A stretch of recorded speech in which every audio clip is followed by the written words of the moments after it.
Wee! Wee! Wee! Hi mga ka-sweeties! For today's video, magdadrama naman tayo ng konti. Very light lang naman. At yung katuwang ko ay nasa kusina na busy. Siyempre, siya yung tigas. So, sa araw na yan, nag-decide akong itupi na yung tupiin na isang linggo nang nakatambak dyan. Yes, mga ka-sweeties, isang linggo na talagang nakatambak dyan. Bakit isang linggo? Kasi once or twice a week lang naman ako naglalaba. Minsan nga pag yung asawa ko sinipag sa paglalaba, siya talaga maglalaba. Lahat, uubusin niya yung laman ng basket. Pero joke lang yun mga ka-sweeties. Kaya isang linggo yan kasi tamad ako.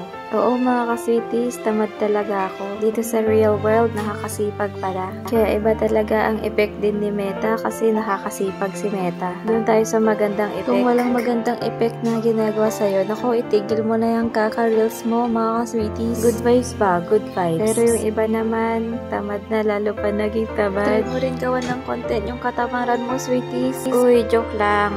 So, ayun na mga ka-sweeties. Balik na tayo dito sa realidad na makaka-relate din yung mga ibang mommies dyan at daddies. Pagka nasa mood sila, ibig sabihin wala silang topak, nandyan lang sila, naglalaro, pwede na kami makapagtrabaho sa gawaing bahay. Yan din yung mga pagkakataon na lilinis din yung bahay. Lilinis nga ba?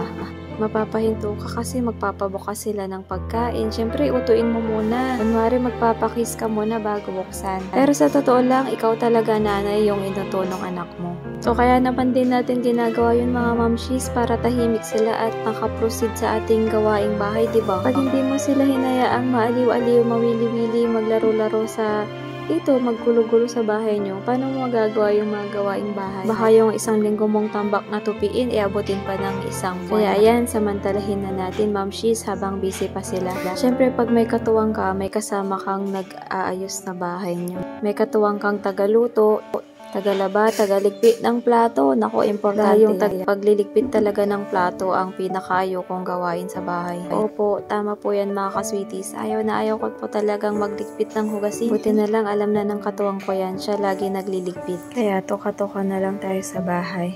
Tulungan na lang kasi kung hindi kayo magtutulungan, nga. At ayan na guys, hindi rin matatapos yung tupiin natin kasi syempre time to eat na.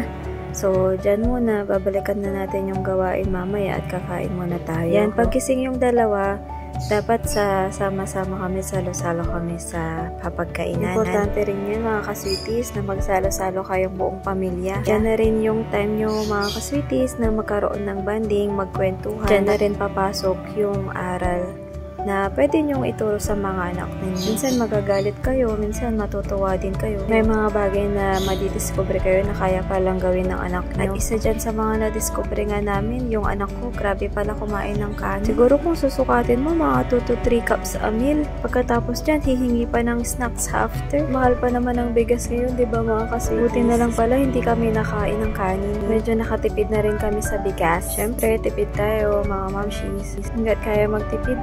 Kasi nga naman po, hindi naman araw-araw Pasko. Kung anong meron sa hapagkainan, yun na lang po muna. Madalas kasi naghahanap pa tayo ng iba. Kahit nga araw-araw itlog, okay na yan. Napakasarap kaya talaga ng egg. Napakasustansya pa-rich in protein. Egg is life, diba mga ka-sweeties? Tahimik na lang dyan yung bunso namin. Hindi siya rin kasi mahilig kumain ng kanin. May iniinom siya dyan yung kanyang paboritong fruit drink. Yogurt drink pala. Tapos nanonood siya mga sweeties na kanyang paboritong YouTube. Ngayon na at ang mga generation ngayon, nahihilig na sa kanonood. Diyan na nga rin sila natututong magsalita eh. Kaso hindi pa pala siya nagsasalita. Dada lang ang alam niyan. Dada tsaka Dodo. Naalala ko yung pangalan ko si Luke. Late din siya nagsalita eh. Pero okay lang yan. Di naman tayo nagmamadali. Mamaya pag yan nagdaldal na, hirap ng kausapin. Ikaw din na nanay yung susuko. So, ayan na mga ka-sweeties, medyo tapos na rin tayong kumain at nag-check na ako ng mga notification ko sa phone. Mga important messages din at mga updates, makikimarites din tayo. So, support din natin yung mga ating kapwa content creator, panonoorin natin yung kanilang gawa, ila-like. Syempre, tatapusin natin yan. Tapusin mo yung buong video, mga ka-sweeties, para masuportahan mo rin yung kapwa mo content creator. Yun lamang po. Salamat sa panonood. Hanggang sa muli.